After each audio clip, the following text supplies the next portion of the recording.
जब भी लीवर की कोई भी बीमारी होगी तो आपकी बॉडी ना दूध हजम करेगी, ना दही हजम करेगी, ना पनीर हजम करेगी, ना अंडा हजम करेगी, ना नॉनवेज हजम करेगी। उसी टाइम से बंद हो जाना चाहिए। जब भी लीवर का कोई भी बीमारी हो, हेपेटाइटिस हो, काला पीलिया हो, जॉन्डिस हो, सिंपल नॉर्मल पीलिया हो, या आपको लीवर की प्रॉब्लम हो, तो आपको दूध दही पनीर बंद कर देना चाहिए। जब भी एडमिट होके आए लीवर की प्रॉब्लम के लिए, कभी डॉक्टरों ने नहीं बताया कि आप दूध नहीं पीना, दही नहीं खाना, पनीर नहीं खाना, कभी भी नहीं। और आप उन्हीं डॉक्टर के पास बार बार जाते हो जो आपको यही नहीं बताते हो क्यों रहा है। बट इनको ये था ना कि काफी टाइम पहले इनको काला पीलिया था, तो उसके इंजेक्शंस लगे थे, वो कह रहे थे उन चीजों की वजह से ही इन्फेक्शन बढ़ जाता है। जब भी लीवर की कोई भी बीमारी होगी तो आपकी बॉडी ना दूध हजम करेगी, ना दही हजम करेगी, ना पनीर हजम करेगी, ना अंडा हजम करेगी, ना नॉनवेज हजम करेगी। उसी टाइम से बंद हो जाना चाहिए। जब भी लीवर का कोई भी बीमारी हो, हेपेटाइटिस हो, काला पीलिया हो, जॉन्डिस हो, सिंपल नॉर्मल पीलिया हो, या आपको लीवर की प्रॉब्लम हो, तो आपको दूध दही पनीर बंद कर देना चाहिए। क्योंकि लीवर काम ही नहीं कर रहा, उस पर लोड डालोगे वो और बैठ जाएगा। लेकिन डॉक्टर लोग आजकल हॉस्पिटल में बताते हैं पनीर खाओ, हॉस्पिटलों में लीवर वाले पेशेंट को पनीर खिलाते हैं उल्टा। उनको पूछो तुम्हारे कहाँ लिखा हुआ है, कैसे बता रहे हो, तुम क्यों बता रहे हो, कोई किताब है, कोई पेपर है, कहाँ पे लिखा हुआ है, क्यों बता रहे हो? कोई जवाब नहीं है उनके पास। हम उल्टा और लीवर खराब कर लेते हैं दूध लेके, दही लेके, पनीर लेके। बस इन्फेक्शन की वजह से वहाँ जब थर्ड डे नहीं फर्क पड़ा तो फिर स्कैन हुई, सिटी स्कैन हुई, तो उसमें पता चला कि गिल्टी है। फिर उसके बाद 27 को उनकी पेट स्कैन हुई जिसमें प्रॉपर क्लियर हो गया कि हाँ। मम्मी कहाँ है आपकी? मम्मी तो दांत निकाल रही है, हंस रही है आपकी। देखने में कैंसर का मरीज तो यूं हो जाना चाहिए, ऊपर गया, ये ऐसा हो जाना चाहिए आपको। सब कुछ छोड़ के यहीं से ट्रीटमेंट स्टार्ट किया। जैसे ही पता चला कि कैंसर है तो कहीं नहीं गए। हमने कहा कि बायोप्सी तो नहीं कराई? कुछ भी नहीं कराई, नहीं बायोप्सी नहीं हुई अभी। बायोप्सी तो नहीं कराई क्योंकि बायोप्सी कराने के बाद कैंसर फैलता है काफी हद लोगों को, ज्यादातर लोगों को फैल जाता है, कईयों को नहीं फैलता, लेकिन ज्यादातर लोगों को कैंसर बाकी अंगों में फैल जाता है।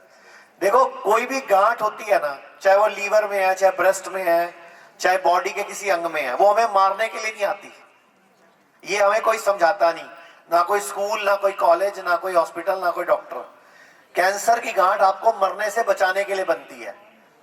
और दो तरह का कैंसर होता है, आप सब लोग सुन लो। दो तरह का कैंसर होता है, एक होता है अग्रेसिव कैंसर, एक होता है इंडोलेंट।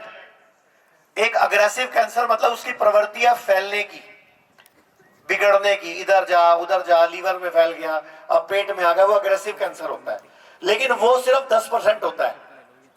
90% लोगों को कैंसर नहीं फैलने वाला, जिसको हम इंडोलेंट बोलते हैं, वो होता है।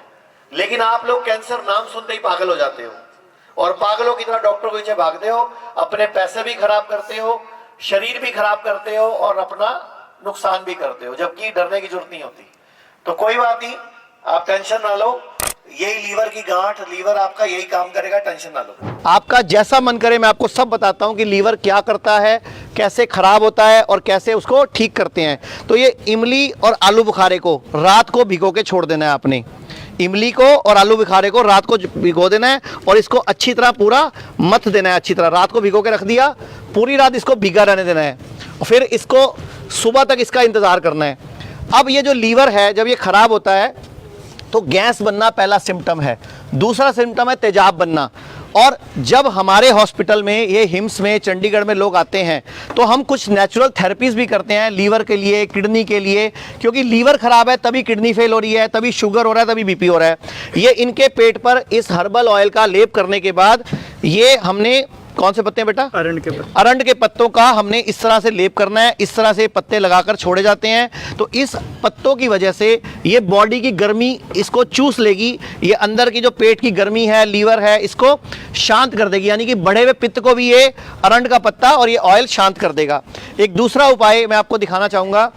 इस तरह आयुर्वेद में पेट के ऊपर एक उदरवस्ती नाम की टेक्निक है। ये उदरवस्ती भी एक ऐसी टेक्निक है जो पेट की, लीवर की बढ़ी हुई गर्मी, फेल किडनी, खराब किडनी को वापस जिंदा करने में सक्षम है। क्योंकि पेट के इस इलाके में जो अंदर टॉक्सिसिटी इकट्ठी हो गई, जो अंदर गर्मी इकट्ठी हो गई, ये उड़द की दाल का मटेरियल बनता है। इस तरह इसमें हर्बल ऑयल डलता है। अगर यही मटेरियल हम पेट पर अप्लाई करते हैं तो इसको उदरवस्ती बोलते हैं। यही मटेरियल अगर हम घुटनों पे अप्लाई करते हैं, मैं आपको दिखा भी देता हूँ, घुटनों पे अप्लाई करते हैं तो इसको जानुवस्ती बोलते हैं। लेकिन ऑयल बदल जाता है। ऐसे ही अगर हम गर्दन पे करते हैं सर्वाइकल के लिए तो ग्रीवा बस्ती बोलते हैं। इस तरह कई तरीके हैं हमारे पास। यहाँ पेशेंट्स भी हैं, मैं आपको मिलवा भी देता हूँ, पेशेंट से बात भी करवा देता हूँ और आपको ये उपाय भी बता देता हूँ। सबसे पहला उपाय, ये जो हमने रात को करेला और हमने जो रात को आलू बुखारा और इमली इसको भिगो के रखा है, इसको छानने के बाद इसका जूस बन जाएगा। इस जूस को आपने सुबह खाली पेट 15 मिनट में एक एक घूंट करके सिप सिप करके पीना है। इस जूस को छानने के बाद आपने इसका पानी निकाल लेना है और इसको छान के पीना है।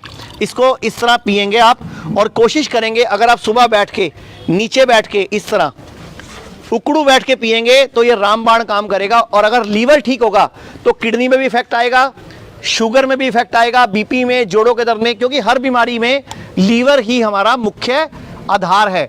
आपने शुरू से सुना होगा सन्नी देओल की पिक्चर में कि सन्नी देओल बोलता है मेरा हाथ 2.5 किलो का है। 2.5 किलो का हाथ है कि नहीं है मुझे पता नहीं, लेकिन लीवर जरूर 2.5 किलो का है और ये लीवर आज खराब हो रहा है। इसमें हमें इसको अपने तरीकों से ठीक करना है। अब दूसरा उपाय है, सिरका ले लो, शहद ले लो और नींबू ले लो। तीनों का एक एक चम्मच रस, 1 चम्मच सेब का सिरका, 1 चम्मच नींबू का रस, 1 चम्मच शहद, इन तीनों को मिलाकर भी या तो ये पी लो कभी, नहीं तो ये भी पी सकते हो। तो ये भी आपके लीवर की टॉक्सिसिटी को ख़त्म करने में, पेट को साफ करने में, किडनी को रिजुनेट करने में सक्षम है। मेरे साथ पेशेंट भी हैं, मैं आपको मिलवा भी देता हूँ यहाँ पे। आप कहाँ से आप आए हो, क्या फ़ायदा हुआ आपको बताइए। नमस्ते सर, मेरा नाम सैयद इकबाल है, मैं कर्नाटक से आया हूँ। मेरे किडनी में प्रॉब्लम था। पहले तो डॉक्टर ने बताया कि मैं डॉक्टर के पास गया था, किडनी स्टोन है बोल के। 1 महीना पहले तो मुझे कुछ पता नहीं था, मैं अच्छा घट था। सीधा जाके डॉक्टर से बताया कि क्या हुआ है मुझे। वो बोले कि स्टोन है, स्टोन निकालना है। बाद में स्कैन करके लेके गया था मैं, जो चेक करके बताया कि तुम्हारे पे 18 mm का स्टोन है लेफ़्ट किडनी में। ठीक है, उसको ऑपरेशन करना पड़ेगा, 50,000 से लेके आओ बोल के। मैं जाके भर्ती हुआ, एडमिट हुआ। बाद में मेरा चेक किए, ब्लड चेकअप होने के बाद में उसमें क्रिएटिनिन बढ़ गया था, 10 हो गया था। वो बोले कि डायलिसिस करना पड़ेगा 1 से 2 मतलब आपको किडनी फेल बता दिया?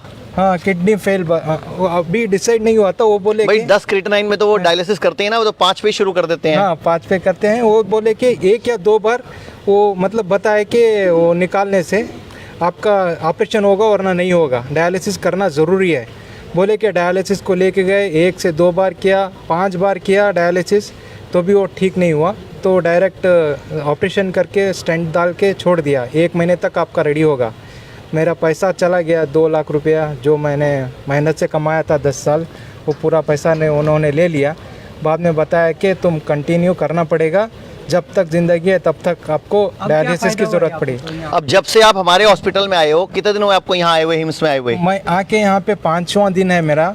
यहाँ पे आने के बाद मुझे मतलब थोड़ा हिम्मत हो गई है कि मैं और जी सकता हूँ। 5 दिन में फ़र्क क्या लग रहा है खुद को?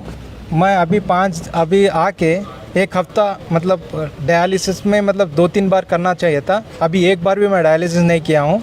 यहाँ वाटर थेरेपी और जो मतलब 5 दिन हो गए और आपको 7 दिन हो गए, आपकी सूजन में भी फर्क पड़ा है? हाँ, सूजन, चुस्ती फुर्ती में फर्क पड़ा है? अच्छा सा मतलब आप देश के लोगों को क्या बोलना चाहोगे? एनर्जी हो गई। ये क्यों लगाए हुए बताइए?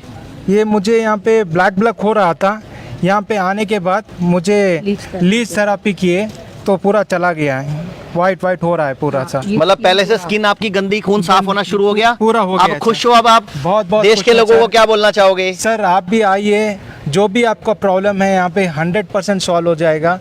मैं विनती करता हूँ, जो भी आप मतलब आयुर्वेद पे भरोसा हो गया आपको, तो थैंक यू वेरी मच। अधिक जानकारी के लिए दिए गए नंबर पर कॉल करें और अपनी समस्या का समाधान पाएं।